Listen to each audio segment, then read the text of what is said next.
Sierra Madre del Sur, siglo pasado. Un pequeño pueblo enclavado entre los montes es el escenario de esta macabra historia. Aquel domingo a mediodía, el padre se presentó a oficiar trastabillando y dando tumbos visiblemente. Las personas del pueblo se dieron cuenta inmediatamente que aquello estaba como mínimo raro.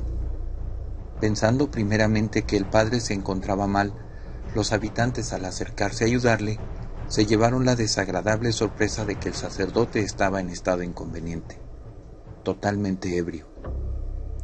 El cura siguió avanzando en ese estado y poco antes de llegar al altar, se cuenta, trastabilló nuevamente y cayó al piso. Los acólitos y algunos hombres del pueblo lo levantaron y lo llevaron inmediatamente a la sacristía.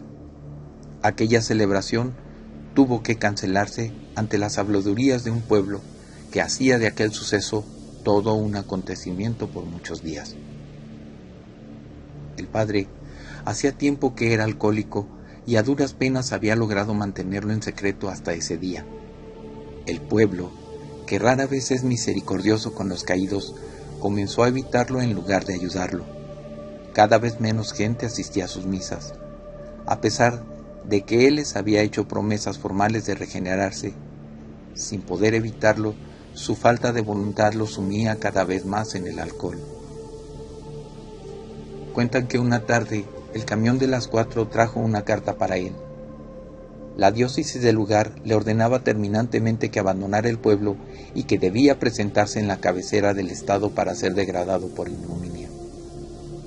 Gentes importantes de aquel poblado se habían quejado de su conducta y ante el rechazo del pueblo, el padre dejaría de ministrar como sacerdote. Aquello fue más de lo que aquel hombre pudo soportar. Su alma enferma y atormentada estaba muy minada y no podía más con eso. Aquella misma noche, las campanas fueron echadas a vuelo y el pueblo se reunió ante la iglesia más por morbo que por verdadera compasión. Grande fue la sorpresa que les causó ver al padre vestido con su sotana arriba, parado en lo alto del campanario y perfectamente sobrio.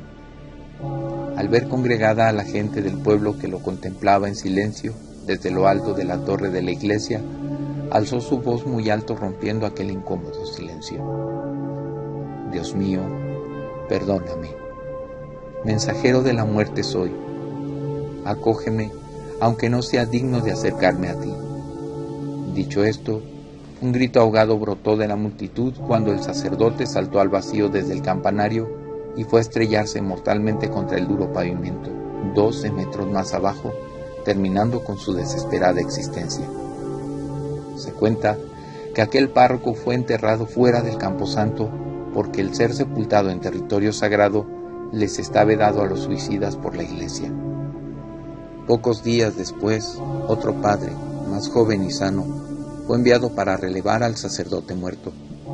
Como la memoria de los pueblos suele ser corta, pronto la gente olvidó al antiguo párroco cuando el escándalo decoloró a fuerzas de ser comentado una y otra vez hasta el cansancio, como un chisme en los portales de las casas.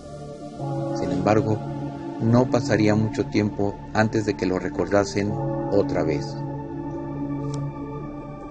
El nuevo padre estaba contento con su parroquia, pero lamentaba profundamente el triste fin de su antecesor y rezaba todas las noches por la salvación de su alma. Como hombre religioso, sabía que el padre anterior no tenía perdón, porque según las leyes de la iglesia, el suicida no puede ser perdonado, pero que Dios, en su infinita misericordia, podría entender que esa alma descarriada solo había cometido el pecado de enfermarse. El nuevo padre era lo suficientemente moderno para comprender que el alcoholismo no es un vicio, sino una auténtica enfermedad progresiva y mortal, y que en ese sentido no era un pecado, sino una cruz que llevaba a cuestas. Una noche, después de decir sus oraciones y rezar el Padre Nuestro de costumbre por el alma del padre, el nuevo sacerdote creyó escuchar ruidos en la sacristía, lo cual pensó que quizás un ratón se había colado hasta ahí y estaba haciendo de las suyas. Se asomó alumbrándose con una linterna y allá, en medio de las sombras, le pareció ver la silueta de un hombre vestido de sotana que cruzaba presurosamente la puerta que daba a las escaleras que llevaban al campanario. Iba a seguirla cuando de pronto las campanas de la iglesia comenzaron a repicar. Atónito, el nuevo padre pudo contemplar con sus propios ojos cómo las cuerdas subían y bajaban sin que nadie las moviera. Persignándose, cayó de rodillas y de su alma salió una plegaria angustiada, intuyendo lo que se avecinaba. Dios mío, ayúdanos.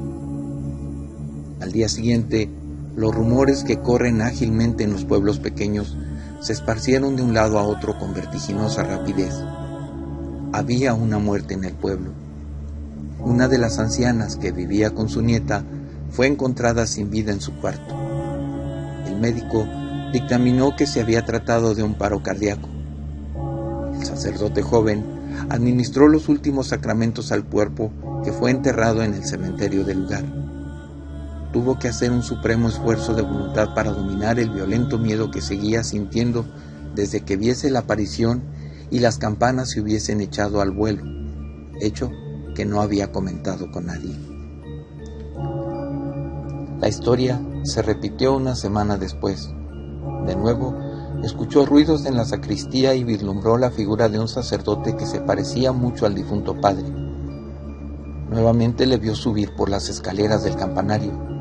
Las campanas sonaron lúgubremente nuevamente y a la mañana siguiente se supo que 2 niños que habían salido al campo y que no habían vuelto fueron encontrados muertos. Los habían encontrado ahogados en el río. 2 veces más y otras 2 muertes inesperadas en aquel pueblo. Poco a poco, el pueblo asustado comenzó a atar cabos. Eran varios los que juraban que muy tarde en las noches anteriores a los decesos habían visto al padre anterior cruzar la plaza principal. Poco después, los campanarios se habían echado a arrebato, aparentemente sin que nadie jalara de las cuerdas. Esto siguió hasta que el pueblo, poseído de un temor religioso, se encerraba temprano por las noches, esperando a puerta cerrada con angustia el tañido de las campanas anunciando el siguiente deceso. Todos con temor se preguntaban quién entre ellos sería el siguiente. Así, empezaron a llamar al ánima de aquel malogrado sacerdote como el campanero de la muerte, hasta que el padre joven decidió que ya era suficiente. Dios mío, dijo, postrado de hinojos ante el Cristo del altar mayor, líbranos por piedad de esa alma atormentada e indícame en tu infinita sabiduría qué debo hacer para darle la paz a todos tus hijos arrepentidos, esa paz que se merecen. Y así se sumió en una profunda meditación. Cuando tuvo conciencia de sí mismo, ya los primeros rayos de la mañana le habían sorprendido, el nuevo día estaba despuntando. Luego de un momento de iluminación, se levantó y se dirigió decidido al campanario, donde llamó a rebato. Al principio, la gente asustadísima no salió, pero alguien que andaba por la calle aquella madrugada vio que se trataba del padre nuevo, que era quien estaba tocando, y pronto la voz se extendió por todo el poblado. Ya que estuvieron ahí, les dijo: hermanos, el alma del Padre es un alma perdida que debe ser devuelta al camino de la luz. Podemos hacer una misa en su honor y perdonarlo todos de corazón. Solo así evitaremos que las campanas vuelvan a tocar en este pueblo y vuelvan a cobrar otra vida. Acto seguido la misa se celebró. Casi toda la gente rezó con fervor y por miedo por aquel padre, pero algunas buenas almas, entre ellas la del nuevo padre, lo hicieron honestamente, sintiendo auténtica compasión por el viejo sacerdote que se había quitado la vida en un acto de desesperación. El perdón sincero que emanó de estas personas fue suficiente para que la misericordia ejerciera su influencia divina.